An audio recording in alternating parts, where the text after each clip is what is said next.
Welcome students. तर काही derivations आणि 3 dimensional arrangement of crystalline solid बघितल्यानंतर आता वेळ आहे न्यूमरिकल्स डिस्कस करायची.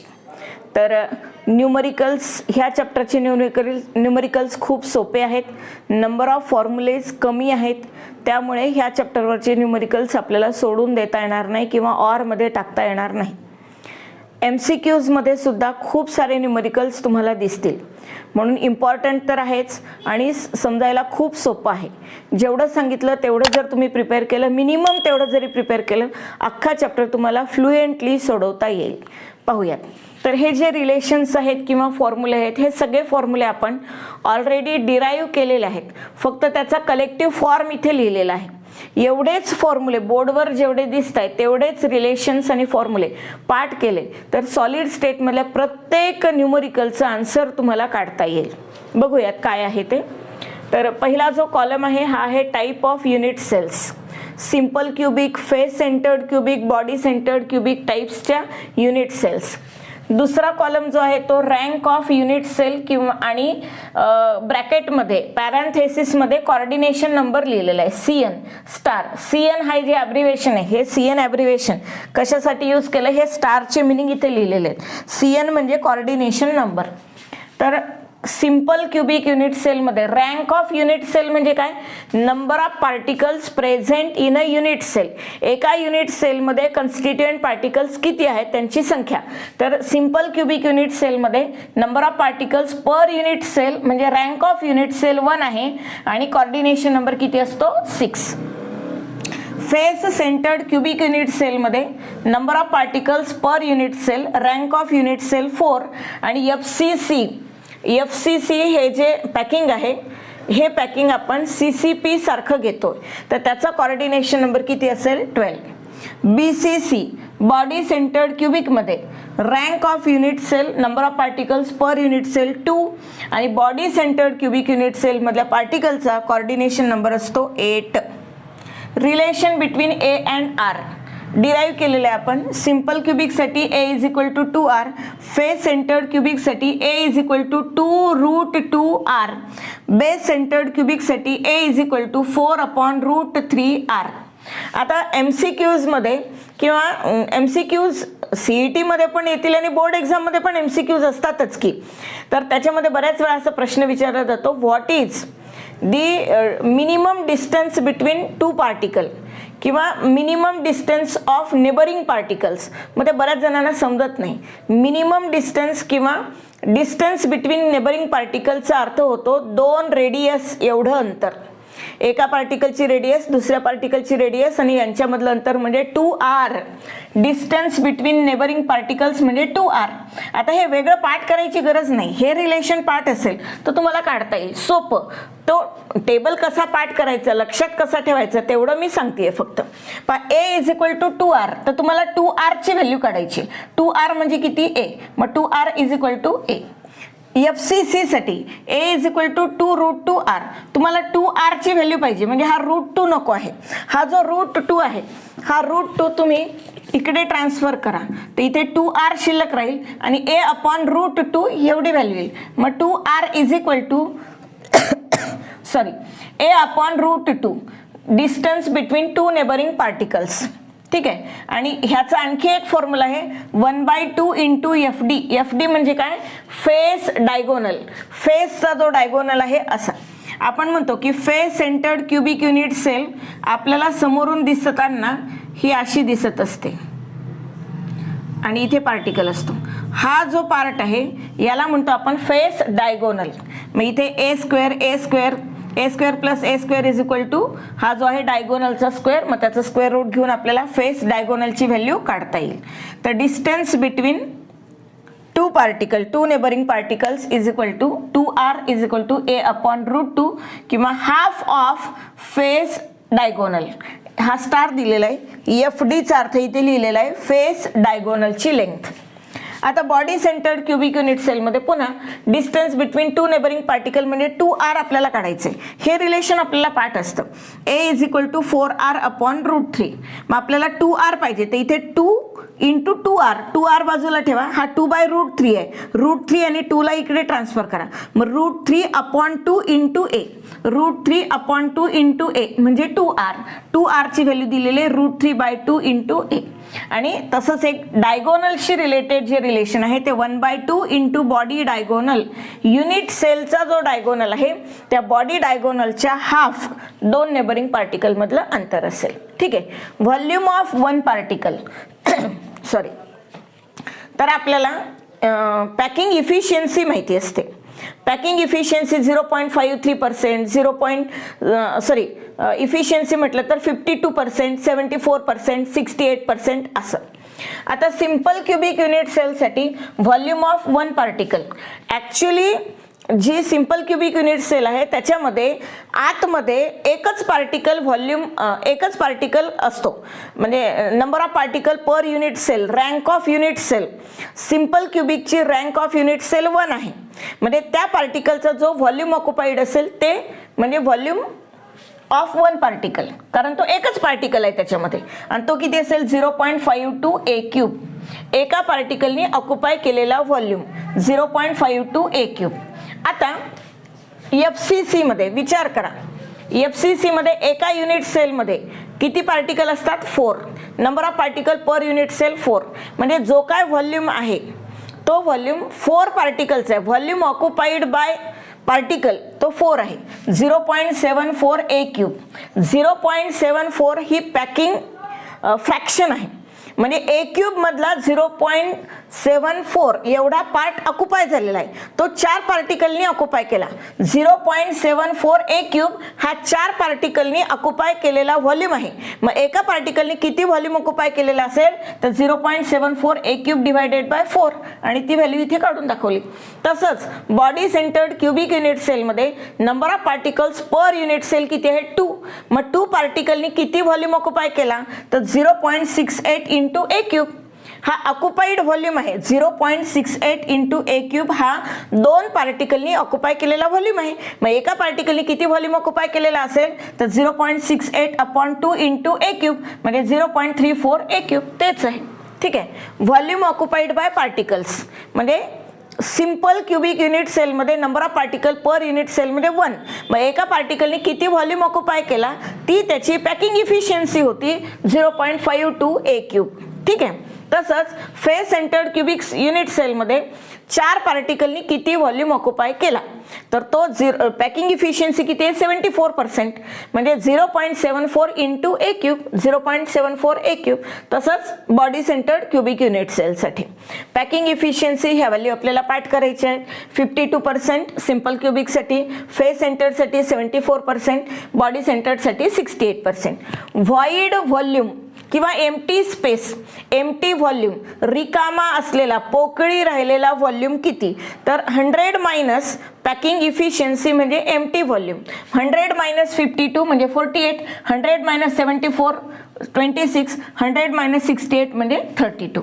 तर हा जो टेबल आहे खूप इम्पॉर्टंट टेबल आहे, तो पाठ करून ठेवायचा आहे. रिलेशन विचारू, ए दिलं तर आर विचारतात, आर दिलं तर ए विचारतात, किंवा ए दिलं असेल तर एका पार्टिकलचा व्हॉल्यूम किती आहे ते विचारतात. काय असेल 4 पार्टिकलचा व्हॉल्यूम किती, काहीही विचारू शकतात. फॉर्म्युले पाठ असेल तर आपल्याला न्यूमेरिकल सोडवायला सोपं जातं, अवघड जात नाही. ठीक आहे. दुसरा एक पार्ट आहे, टेबल दिला इथे, position of particle in cubic unit cell. Cubic unit सेलमध्ये कन्स्टिट्युएंट पार्टिकलच्या कुठल्या कुठल्या पोझिशन असू शकतात, कन्स्टिट्युएंट पार्टिकल कुठल्या कुठल्या लोकेशनला असू शकतं ते. Contribution of particle to single unit cell, जो एक पार्टिकल आहे त्या पोझिशनला तो एका युनिट सेलला किती कॉन्ट्रीब्यूट करतो. आणि number of position in such a unit cell, number of such positions in a unit cell, एका युनिट सेलमध्ये त्या किती पोझिशन्स आहेत त्याबद्दल.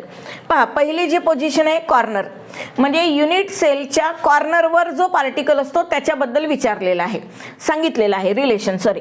तर कॉर्नरवर जो पार्टिकल कॉर्नरवर असतो तो किती कॉन्ट्रीब्यूट करतो? 1/8 कॉन्ट्रीब्यूट करतो. एका युनिट सेलला 1/8 कॉन्ट्रीब्यूट करतो. असे किती कॉर्नर असतात क्युबिक युनिट सेलला? 8. म्हणून आपण म्हटलं की 8 position, 8 corners are present in cubic unit cell. Therefore number of positions of particle at the corner किती असतील 8 कॉर्नरवर 8 पार्टिकल्स. दुसरं आहे फेस सेंटर्ड.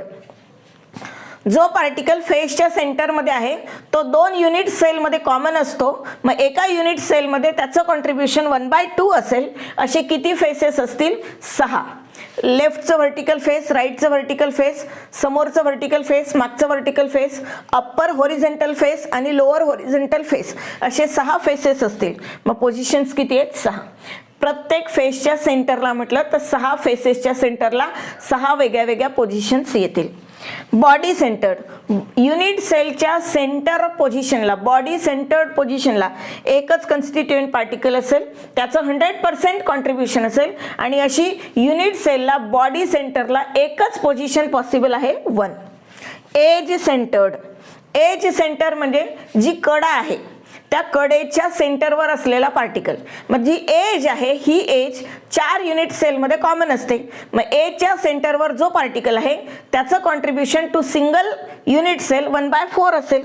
अशा किती एजेस असतात क्यूबला? 12 एजेस असतात.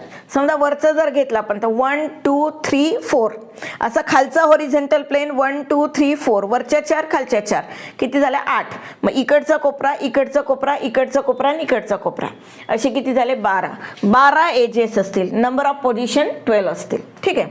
आणि हे तुम्हाला हे दाखवलेलं आहे की बा CN म्हणजे काय, हा स्टार आहे. याचा अर्थ CN म्हणजे काय, कोऑर्डिनेशन नंबर. इथे FDचा स्टार आहे. FD म्हणजे फेसचा डायगोनल आणि इथे BD हा स्टार आहे. BD म्हणजे बॉडीचा डायगोनलची लेंथ. काही फॉर्म्युले आपण डिराईव्ह केलेले आहे. त्याच्यातला पहिला formula density is equal to mn/a³ × NA.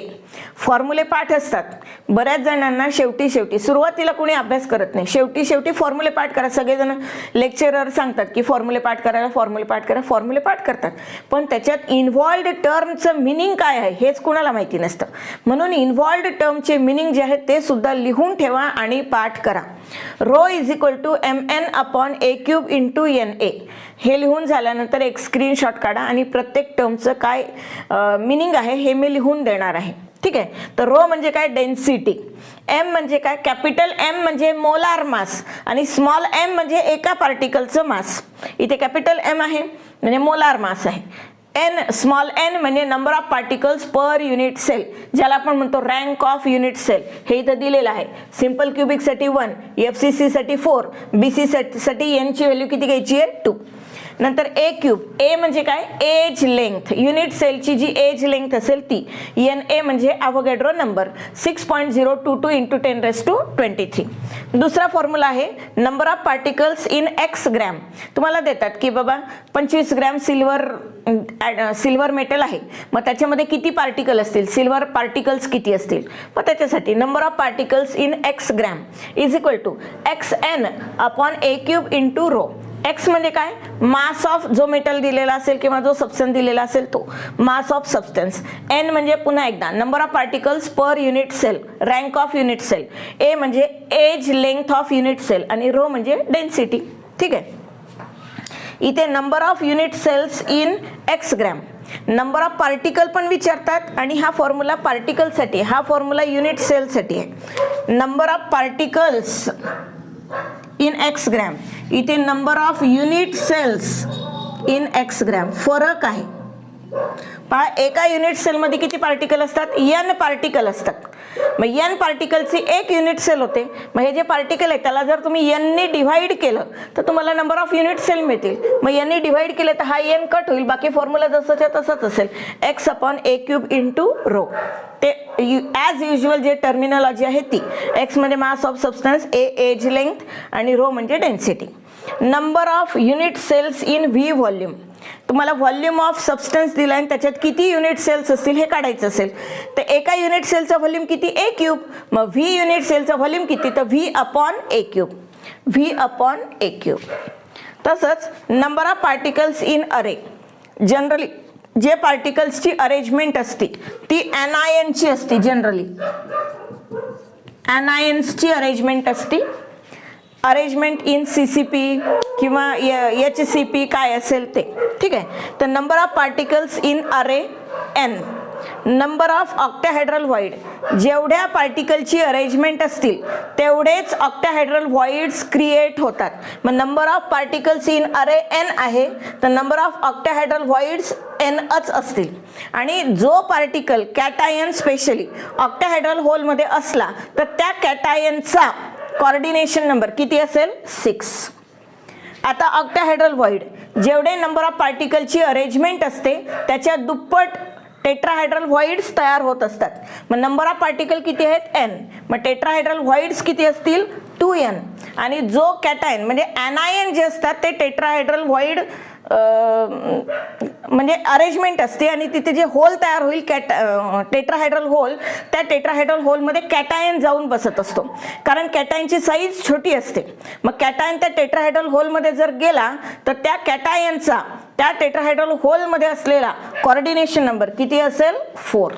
तर आपण एकदा ह्याचा स्क्रीनशॉट काढून घ्या आणि ह्याच्यामधले ज्या टर्मिनॉलॉजी आहे त्या टर्मिनॉलॉजीबद्दल आपण लिहून घेऊ आणि ते कन्व्हर्जन जर करायचं असेल तर कसं कन्वर्ट करायचं ते पण पाहूया. स्क्रीनशॉट काढून घ्या. स्क्रीनशॉट काढून झाला असेल. आता त्या फॉर्म्युल्यांमध्ये जी टर्मिनॉलॉजी आपण यूज केली त्या टर्म्सचा अर्थ काय होतो, प्रत्येक टर्मचा अर्थ इथे लिहून दिलाय मी. रो कशासाठी आपण यूज करतो, डेन्सिटी. डेन्सिटीचे 2 युनिट्स आपण यूज करतो ह्या चॅप्टरमध्ये, ग्रॅम पर सेंटीमीटर क्यूब किंवा किलोग्रॅम पर मीटर क्यूब. आता हे इंटर कन्वर्ट कसं करायचं ते आपण पाहणार आहोत. ठीक आहे, थोडं आधी टर्म समजून घेऊ नंतर मग इंटर कन्वर्जन बघूया. एम म्हणजे मोलार मास. मोलार मास असं ग्रॅम पर मोल असं दिलेलं असतं. कधी कधी ते किलोग्रॅम पर मोल करावं लागतं. जनरली आपल्याला करायचं नाही, आपण जनरली ग्रॅम मधलं जे युनिट आहे तेच यूज करतो. ग्रॅम पर मोल हे युनिट आपण जास्त करून यूज करत असतो, ग्रॅम पर मोल. ठीक आहे. नंतर एन म्हणजे number of particles per unit cell, rank of unit cell. खूप वेळा सांगून झालंय. सिंपल क्युबिकसाठी 1, फेस सेंटर्ड क्युबिकसाठी 4 आणि BCC बॉडी सेंटर्ड क्युबिकसाठी यांची व्हॅल्यू किती घ्यायची 2. टाईप ऑफ युनिट सेलला पाहून तुम्हाला यांची व्हॅल्यू चेंज करावी लागेल. एन आहे म्हणजे सगळ्या फॉर्म्युलांसाठी यांची व्हॅल्यू एकच येणार नाही. युनिट सेलचा टाईप पाहून तुम्हाला यांची व्हॅल्यू स्वतः सिलेक्ट करावी लागेल. ठीक आहे.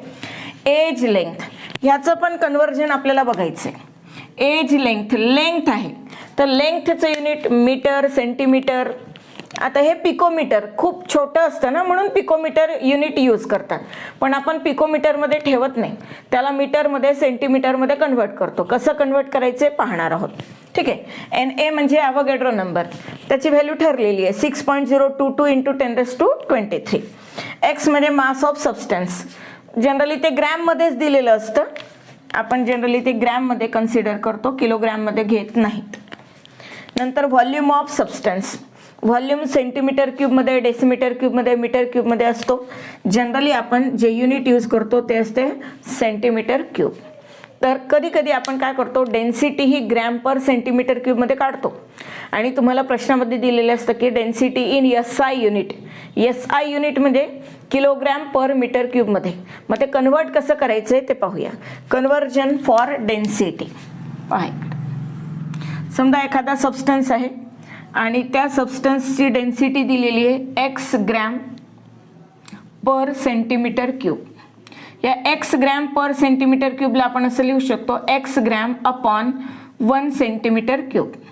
कन्वर्जन कसं करायचं, सोपं कसं होईल तेवढं सांगते. एक लास्ट रिलेशन येईल पण कन्वर्ट करता आलं पाहिजे. आज हे रिलेशन आहे, पुढे दुसरं रिलेशन असेल आणि ते जर तुम्हाला कन्वर्ट करायचं काम पडलं तर त्याची मेथड काय आहे, बेसिक काय करावं लागतं त्याच्यासाठी सांगते. मग x gram into 1 centimetre cube. x gram, एका ग्रॅमचे किलोग्रॅम करताना आपण 10⁻³ ने मल्टिप्लाय करतो. मग ह्या ग्रॅमचे मी लिहिले 10⁻³ किलोग्रॅम. एका सेंटीमीटर क्यूबचे मीटर क्यूब करताना 10⁻⁻6 ने मल्टिप्लाय करायचं असतं. 10⁻⁻6 मीटर क्यूब. एका सेंटीमीटर क्यूबचे 10⁻⁻6 मीटर क्यूब हे होतात. पुढे आपल्याला युनिटचं कन्वर्जन आहे त्यावेळेला सांगेल, आणखी डिटेलमध्ये सांगेल. सध्या पुरतं लक्षात ठेवा ग्रॅमचे किलोग्रॅम करताना 10⁻³ ने मल्टिप्लाय करायचे, सेंटीमीटर क्यूबचे मीटर क्यूब करताना 10⁻6 ने मल्टिप्लाय करायचे. तर 1 × 10⁻6 हे येईल x × 10⁻³ हा 10⁻6 वर जाऊन 10⁻+6 आणि इथे असेल किलोग्रॅम पर मीटर क्यूब. आता हे x × 6 - 3 म्हणजे किती होईल 3 किलोग्रॅम पर मीटर क्यूब. आता एक स्टँडर्ड रिलेशन आपल्याला मिळालं. x ग्रॅम जर डेन्सिटीची value x gram per centimetre cube असेल तर तो x तसाच्या तसा ठेवायचा, त्याला 10⁻³ ने मल्टिप्लाय करून किलोग्रॅम पर मीटर क्यूब लिहायचं. x तसाच ठेवायचा, इथे x × 10⁻³ करायचं, बाकी ग्रॅम पर सेंटीमीटरचं क्यूब ग्रॅम पर सेंटीमीटर क्यूबचं युनिट किलोग्रॅम पर मीटर क्यूबमध्ये येईल. म्हणजे जी पण व्हॅल्यू तुम्हाला डेन्सिटीची दिलेली आहे ती gram per centimetre क्यूबची kilogram per metre क्यूबमध्ये करताना त्याला 1000 ने मल्टिप्लाय करायचं, 10⁻³ ने मल्टिप्लाय करायचं. ठीक आहे. तर हे सेंटीमीटर ग्रॅम पर सेंटीमीटर क्यूबला किलोग्रॅम पर मीटर क्यूबमध्ये कसं कन्वर्ट करायचं आहे ते सांगितलं. एक कन्व्हर्जन आपल्याला नेहमी उपयोगी पडतं, करावं लागतं, ते म्हणजे पिकोमीटरचं रूपांतर सेंटीमीटरमध्ये. पिकोमीटरचं रूपांतर सेंटीमीटरमध्ये. आता हे डायरेक्टच रिलेशन पाठ करून ठेवायचे. जसं डेन्सिटी ग्रॅम पर सेंटीमीटर क्यूबची तुम्हाला किलोग्रॅम पर मीटर क्यूबमध्ये एक्सप्रेस करायचं असेल तर जी व्हॅल्यू ग्रॅम पर सेंटीमीटर क्यूबमध्ये आहे तिला 1000 ने मल्टिप्लाय करा, किलोग्रॅम पर मीटर क्यूबमध्ये उत्तर मिळेल. तसंच पिकोमीटरचं सेंटीमीटर एक स्टँडर्ड रिलेशन पाठ करून ठेवायचे. समजा एखाद्या सबस्टन्सची एज लेंथ दिलेली आहे 408 पिकोमीटर आणि तुम्हाला ती कन्वर्ट करायची आहे सेंटीमीटरमध्ये. आता विचार करा पिकोमीटर म्हणजे काय. ह्याला असं लिहिता येईल आपल्याला 408 × 1 पिकोमीटर. आता 1 पिकोमीटर म्हणजे किती तर 10⁻12 मीटर. 10⁻12 मीटरचा 1 पिकोमीटर. मग 1 पिकोमीटरच्या ऐवजी मी 10⁻12 मीटर असं लिहिलं. आता आपल्याला मीटरमध्ये नको आहे, आपल्याला सेंटीमीटरमध्ये हवं आहे. मग आपण 10⁻² सेंटीमीटर. ह्या मीटरच्या ऐवजी एका मीटरमध्ये किती सेंटीमीटर असतात, एका मीटरमध्ये 100 सेंटीमीटर असतात. मग एका मीटरच्या ऐवजी मी 100 सेंटीमीटर असं लिहिलं. ठीक आहे. मग आता हे होईल 408 × 10⁻10 -12 + 2 सेंटीमीटर.